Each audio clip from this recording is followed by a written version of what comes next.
2018 সালে কোটা সংস্কার আন্দোলনের মধ্য দিয়ে বাংলাদেশ সাধারণ ছাত্র অধিকার সংরক্ষণ পরিষদ নামে শিক্ষার্থীদের একটি প্ল্যাটফর্মের আত্মপ্রকাশ ঘটে।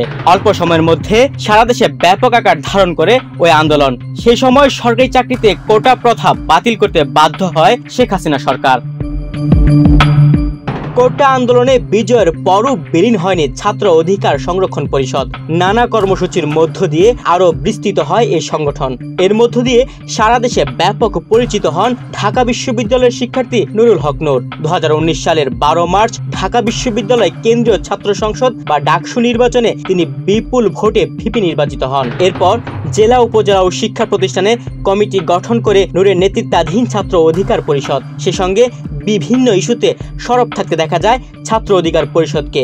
ভিপি পদের মেয়াদ শেষ হওয়ার পর ছাত্র অধিকার পরিষদকে রাজনৈতিক দলের রূপ দেওয়ার উদ্যোগ নেন নূর। তাদের আহ্বানে সাড়া দিয়ে ডক্টর রেজা কিবরিয়া সহ বিশিষ্ট ব্যক্তিরা এই প্রক্রিয়ায় সামিল হন। ডক্টর রেজা কিবরিয়াকে আহ্বায়ক ও ভিপি নূরকে সদস্য সচিব করে 2021 সালের 26 অক্টোবর আত্মপ্রকাশ করে গণ অধিকার পরিষদ নামে নতুন রাজনৈতিক দল। 2018 সালের 14 ফেব্রুয়ারি বাংলাদেশ সাধারণ ছাত্র অধিকার সংরক্ষণ পরিষদ নামের একটি সংগঠন গঠন করার উদ্যোগ নেই পাবলিক লাইব্রেরির সামনে কোটা ব্যবস্থার সংস্কারের জন্য।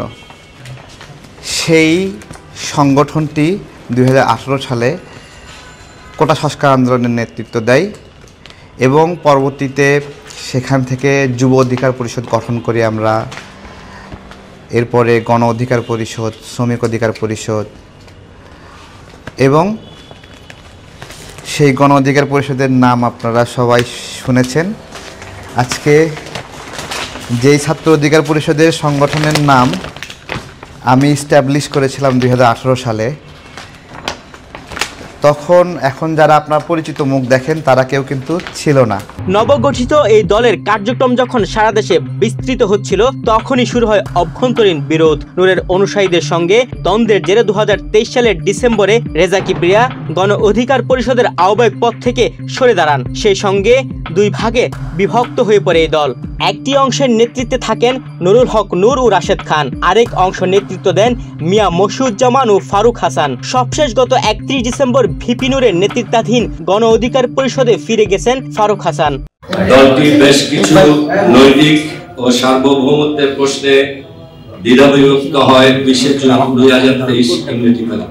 2023 সালে বিভক্ত হওয়ার পর মিয়া মশিউজ্জামানের নেতৃত্বাধীন গণ অধিকার পরিষদ সারা দেশে তাদের কার্যক্রম পরিচালনার চেষ্টা চালায়। সে সঙ্গে নিবন্ধনের জন্য নির্বাচন কমিশনে আবেদন করা হয়। তবে গত সেপ্টেম্বরে একই নামে ভিপি নূরের নেতৃত্বাধীন দলকে নিবন্ধন দিয়েছে নির্বাচন কমিশন। তাদের দলীয় প্রতীক ট্রাক। ফলে নিবন্ধিত দল হিসেবে রাজনীতি করতে হলে রেজা কিবরিয়ার অনুসারী হিসেবে পরিচিত গণ অধিকার পরিষদের নাম পরিবর্তনের বিকল্প নেই।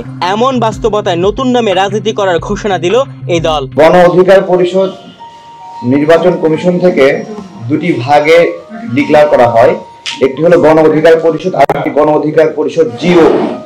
এর মধ্যে আমাদের নুরুল হক নূর ভাইয়ের গণ অধিকার পরিষদ জিওপি নিবন্ধন পায় এবং আমরাও চেষ্টা করছিলাম সেই জায়গা থেকে, কিন্তু বিভিন্ন সময় আমাদের মাঝে ভুল বোঝাবুঝি দ্বন্দ্বের সৃষ্টি হওয়াতে আমরা সিদ্ধান্ত নিয়েছি আমরা এই বিবাদ আর দ্বন্দ্ব অব্যাহত রাখবো না। আমরা আমাদের নামটা পরিবর্তন করে নিচ্ছি। কাছাকাছি দুটোর নামে সংগঠন পরিচালনা করা খুবই পেরেশানির একটা বিষয়। 28 জানুয়ারি মঙ্গলবার সংবাদ সম্মেলন করে গণ অধিকার পরিষদের পরিবর্তে আম জনতার দল নাম ঘোষণা করেন দলের আহ্বায়ক অবসরপ্রাপ্ত কর্নেল মিয়া মশিউজ্জামান। ডক্টর রেজা কিবরিয়ার নেতৃত্বাধীন গণ অধিকার পরিষদের আজ অবধি আহ্বায়কের দায়িত্ব পালন করছেন আমি কর্নেল মিয়া মশিউজ্জামান।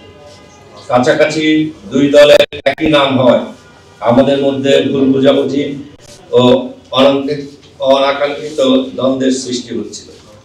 আগ্রাসন বিরোধী লড়াইকে আরো সুসংহত ও বিস্তৃত করতে আমাদের পূর্বের সহযোদ্ধাদের সাথে দ্বন্দ্ব তৈরি হয়। এমন নাম পরিহার করতে আমরা পূর্বের নাম গণ অধিকার পরিষদের পরিবর্তন করে আম জনতার দল নামকরণ করেছি। বাংলাদেশের মানুষের ভোটাধিকার নিশ্চিত করা, সামাজিক ও অর্থনৈতিক বৈষম্য দূর করা এবং গণতন্ত্র পুনরুদ্ধারে আম জনতার দলের প্রচেষ্টা অব্যাহত থাকবে বলে দলটির নেতারা জানিয়েছেন। তুহিন ভুইয়া, বাংলাদেশ প্রতিদিন।